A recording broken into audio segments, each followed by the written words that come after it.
크립토100입니다. 이번 영상에서 살펴볼 코인은 XRP, 리플입니다.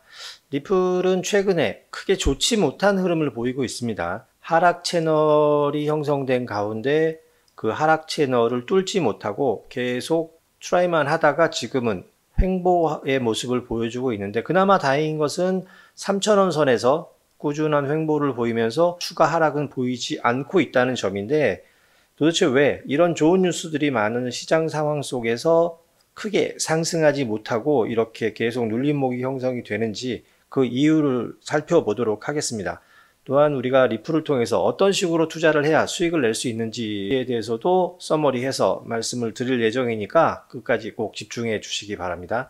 영상 시작 전에 구독과 좋아요 부탁드리겠습니다. 자, 본격적으로 영상을 시작하기 전에 제가 매일매일 뉴스와 각종 정보들을 취합을 해서 그날의 가장 핫한 코인, 상승 여력이 충분한 코인들을 선별을 하고 진입가, 목표가, 손절가 설정해서 행동 요령이라든지 상승에 대한 원인을 분석해서 여러분들에게 문자로 발송해 드리고 있습니다. 이 보시는 무브먼트 문자는 6월 24일 오후 1시 정도에 발송됐던 문자고요.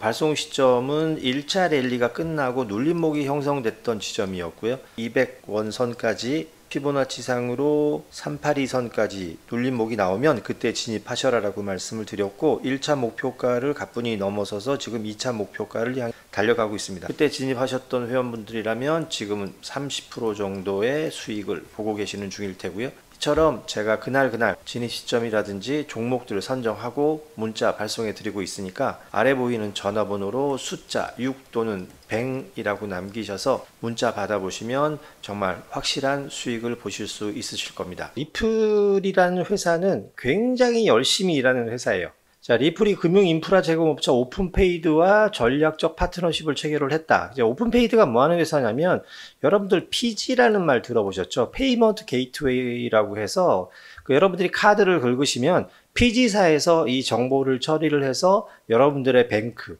계좌하고 간에 정보를 주고받아서 지불을 받고 가맹업체, 즉 카드를 결제한 업체에 돈을 주는 중간에 페이먼트 게이트웨이 역할을 해주는 회사입니다. 자, 그 회사와 전략적 파트너십을 체결을 했고 유럽에 있는 회사인 것 같습니다. 유로 파운드화로 거래할 때 오픈페이드의 금융 네트워크를 활용할 수 있다. 리플 페이먼트 사용자들은 이라고 밝히고 있습니다. 이런 식으로도 사업 영역을 계속 확장하고 있고, 히든로드라는 회사를 12억 5천만 달러니까 한국 돈으로 1조 8천억 정도 됩니다. 그걸 인수를 했죠. 인수를 해서 연간 거래를 브로커리지 해주는 규모가 3조 달러면 엄청난 곳이죠. 그 다음에 300곳 이상의 기관 고객들을 상대로 주로 서비스를 해주는 업체고, 그 RLUSD라든지 리플 페이먼트, 그 다음에 리플 블록체인을 통해서 기존의 히든노드가 하는 모든 업무를 처리할 수 있도록 시스템을 변경을 하고 있습니다. 실제적으로 XRP가 거기에 수수료로 쓰여서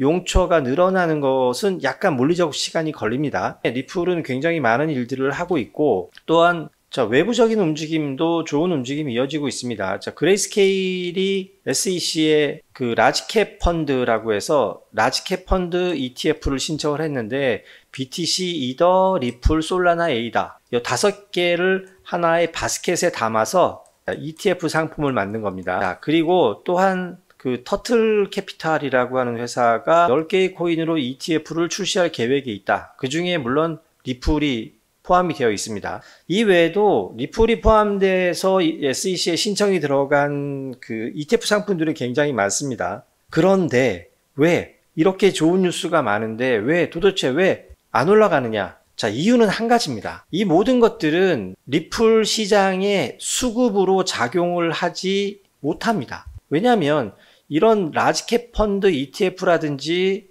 레버리지 ETF는 지수를 추종하는 거지 현물 ETF가 아니기 때문에 그렇습니다. 비트코인이 현물 ETF를 등에 업고 엄청나게 날아갔었던 이유는, 현물 ETF는 수탁이 되면 그 돈을 가지고 BTC를 무조건 구매를 해야 됩니다.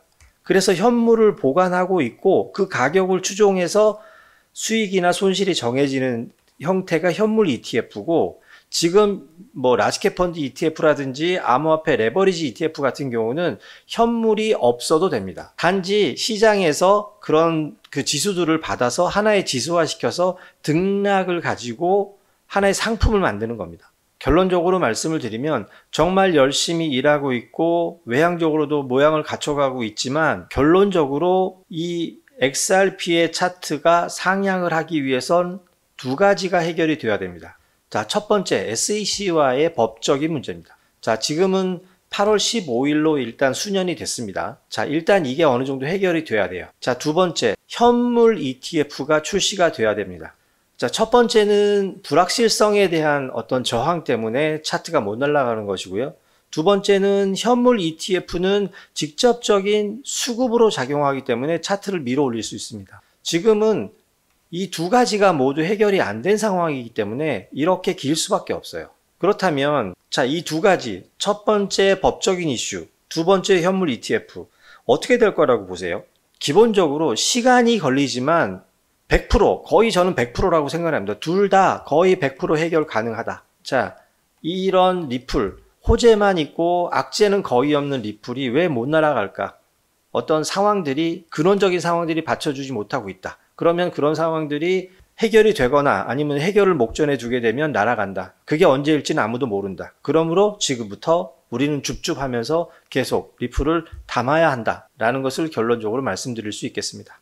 우리 같은 리테일 투자자가 암호화폐 시장에서 제대로 된 수익을 거두기 위해서는 국가의 정책이라든지 아니면 기관의 움직임에 관한 정보, 고래 움직임에 관한 정보, 경기 전반에 관한 매크로 데이터에 대한 분석이 선행되어야 됩니다. 이런 데이터들을 충분히 분석을 하고 나면 현재 시장의 방향성을 어느 정도 파악할 수 있습니다. 자, 그 방향성을 토대로 매매하는 방법이 달라져야 됩니다. 상승 채널일 때는 수익 구간을 길게, 하락 채널일 때는 수익 구간이 보이더라도 짧게 설정을 해야 승률을 높이고 착실한 수익을 확보할 수 있습니다. 이러한 모든 것을 분석을 해서 정말 확실한 매수 타이밍이 포착이 되면 여러분들에게 이런 문자를 드리고 있습니다.